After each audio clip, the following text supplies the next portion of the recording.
Happy Halloween, one of the greatest times of the year. A day to celebrate the spookiest, scariest day ever. A day where we can dress up as anything we want to be, whether it's a vampire, a werewolf, an anime character, a superhero, or a professional wrestler, whatever you want. It's a fun holiday. So for this Halloween special, the theme is centered around ghosts, or should I say, ghost busting. I am of course talking about Ghostbusters, specifically Ghostbusters 2, the inferior 1989 sequel, but still a classic worth watching. You know what I'm talking about, the one where the Ghostbusters took control of the Statue of Liberty with the NES advantage. Now that was a legendary moment right there. In terms of video games, here in the US, we got some pretty shitty games based on the film. However, in Japan and Europe, they got extremely lucky. Y'all know who HAL Laboratory is, the developers of the Kirby games and Super Smash Bros., right? Well, before they made those legendary games, they actually worked on a Ghostbusters game for the NES as well as the Game Boy. And they're actually pretty damn good. So how is new Ghostbusters 2 the good Ghostbusters game from Nintendo that we never got? Well, let's check it out. Looking at the title screen alone, you know that you're in for something special. A movie theater featuring chibi-fied versions of the Ghostbusters and all the characters in the film. Now that is just cute and awesome. Even though this came before Kirby, you can tell this game has that Kirby vibe. Yet at the same time, it also feels faithful to the 1989 film. Man, HAL Laboratory really did a phenomenal job here. Unlike the American Ghostbusters games at the time, here, you actually get to play as all 4 Ghostbusters, including Winston. Yeah, for some reason Winston was not included in the games we got. I don't know why, but that is just strange. But that's not all. If you press down, you also get to play as Louis Tully. Yeah, Rick Moranis' character. Remember towards the end of the film when he wore the Ghostbusters suit and he thought he saved the world at the end? That was funny. But you actually get to play as him here, and that is incredible. But really, it makes no difference who you pick because they all play exactly the same. You have to choose between 2 Ghostbusters, one for the Proton Pack and one for the Ghost Trap. As you can tell, the game is a straightforward top-down action game. The controls are very easy and simple to get into. You press A to fire your Proton Pack and B to trap the ghost. When you see a ghost, you have to hold the A button so that the ghost stands still, and you can move around while holding the A button, and then you have to wait until your partner goes around so that he is close enough to trap the ghost, which you press B for. This gameplay style actually works for a Ghostbusters game at the time, and I'm shocked that the other Ghostbusters games don't play nearly as intuitive as this. The pacing of the game is kind of like a beat 'em up. You're trapped in a section of the level with a bunch of ghosts, and then when you trap all the ghosts, a big arrow will show up telling you to go to the next section of the level. I just love how all the ghosts look in this game. They look like enemies from the Kirby games or like the Adventures of Lolo. They even made Slimer look like a Kirby enemy, which is funny. Now even though New Ghostbusters 2 is a fun game and easy to get into, make no mistake about it, this game is really tough. You only have 3 lives and 3 continues, and you die in 1 hit. So you have to make sure that you do not die, especially in the early parts of the game, because you gotta save your lives up for the final boss. Some ghosts will surprise attack you out of nowhere, and some ghosts will charge up on you and you'll die instantly. Fortunately though, the leading Ghostbuster, the one with the Proton Pack, is the only one that can get hit. The Trapper is pretty much invincible. With that being said, I really hate those damn ninja ghosts. Regular enemy ghosts can be trapped very easily, but the boss battles are a different story. Depending on the stage, you have to sometimes shoot the boss with the Proton Pack for a while before they're ready to be trapped, and sometimes you can't trap them at all. For example, the monsters in the River of Slime, you have to keep shooting them with the Proton Pack, but you can't trap them at all. You just gotta keep shooting and shooting and shooting them until there's no more left. However, with a boss like the Scoleri brothers, You just have to shoot them for a while until they turn red, then they're ready to be trapped. The game is fairly short with only 5 stages, but with how difficult it is, you'll probably take a lot longer to beat. Stage 1 is based on the court scene from the film, with the Scoleri brothers as the boss. Stage 2 is based on the train scene. Remember that part when Winston got ran over by a ghost train and nothing happened to him? For the boss here, it's Slimer, and it's a little tricky to trap him, but it's very easy. Stage 3, which surprisingly has no boss and has these ball and chain ogres as the mini bosses, is of course Dana's apartment. Stage 4 is the River of Slime with the monsters at the end, not sure who they're called here. And finally, Stage 5, the Art Museum, which is basically a culmination of everything that you face from stages 1 to 4. And this one has 2 bosses, Dr. Poha, who now has a giant head, a deformed body, and can multiply himself.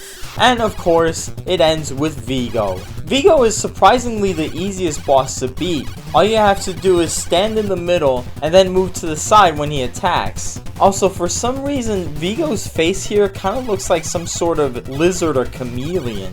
So after you defeat Vigo, everyone is happy, everyone is celebrating at the theater while the credits roll, and that's new Ghostbusters 2. What a fantastic game that was. The gameplay is excellent, the graphics are great, and even the soundtrack is awesome. Fun fact, some of the songs of the game are based on actual songs from the soundtrack. For example, River of Slime has Bobby Brown's We're Back, and the subway stage has Flip City by Glenn Frey. Here, have a listen.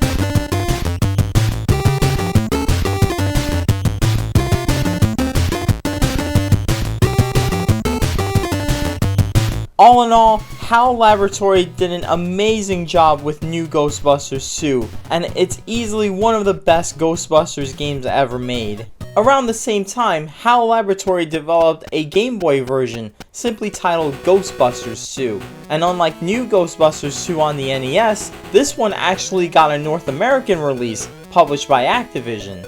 Looking at this game, the graphics look pretty much identical to the NES version, except of course it's not in color. Like new Ghostbusters 2, you get to choose between 2 of the 4 Ghostbusters. Lewis is not in this game, but that's okay. The controls are exactly the same as in new Ghostbusters 2. You press A for your primary Ghostbuster to fire the proton pack or beam, then press B for your secondary Ghostbuster to launch the trap. Now if you've played new Ghostbusters 2 before this game, you're probably going into this thinking this is going to be a scaled down version of that game, but surprisingly it kind of isn't. Rather than a linear action game where you go from section to section until the end of the level, you're running around the stage or floor looking for ghosts, and then you have to trap every single one of them to clear the stage. And you have to do that before the timer goes off. If the timer goes off, all the ghosts will transform into the Ghostbusters logo. Yeah, that is pretty weird. I'm gonna be honest with you, because of this direction, I think new Ghostbusters 2 is much better. Running around the circles catching ghosts until there's no more, it gets kinda repetitive after a while. Also, there's only 3 stages in the game, but the stages are divided into floors. The last stage has 6 floors, while the other 2 have 4. So you have 14 floors to go through to run around in circles and catch all the ghosts. Lives have been replaced with a health bar, and not only do you have a health bar, your partner does as well. And here's the problem with this. If you never get hit, and your partner gets hit multiple times, and he loses all his health bars, then it's game over. That's just ridiculous. Why do I get a game over when I never get hit, but my partner does? And when you're moving around, sometimes, well, a lot of times in fact, your partner will stay behind or get stuck somewhere, and you have to go back and get him. In New Ghostbusters 2, if a ghost is behind the wall, you can easily shoot your beam and trap them through that wall. However, in this game, you really can't do that, as the trap doesn't really go through the wall. So you have to go around and then trap the ghost. Also, the music here isn't as good as in New Ghostbusters 2. Nothing really memorable or catchy. There are some things that I like that this has over New Ghostbusters 2. Like, you can get special weapons in the game that are not just the proton pack and the trap. You can get other special abilities like being able to go through walls. You'll even come across other Ghostbusters and be able to switch characters with them.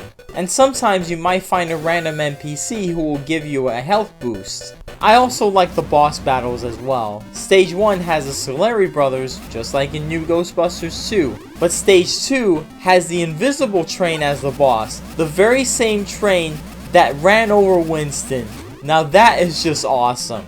And the third and final stage has Dr. Poha and Vigo. I think that's Dr. Poha. I mean, it doesn't really look like him, unlike in New Ghostbusters 2 on the NES, which actually looks very close to him. Or maybe that's a possessed baby Oscar? Honestly, I have no idea. And when you face Vigo, it kind of feels like a shoot 'em up or a run and gun. Very Contra-like or very Gradius-like.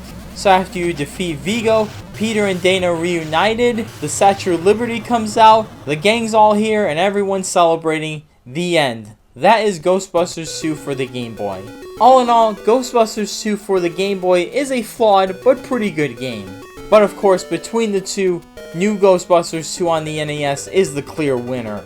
But regardless of which game you prefer, I think we can all agree that they are way better than the other Ghostbusters games we got at the time. Oh my god, Ghostbusters on the NES was just so boring.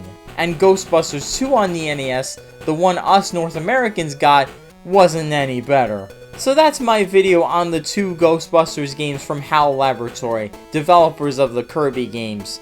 I thought this would be a nice Halloween special. Not only that, Ghostbusters Afterlife is coming out in theaters next month, so this is very fitting. And can you believe it's been 32 years since the last Ghostbusters movie we got? Pretty incredible, but we finally got it. Anyway, I'm Allie-RX, hope y'all had a fun and safe trick-or-treating, and I'll see you on the other side.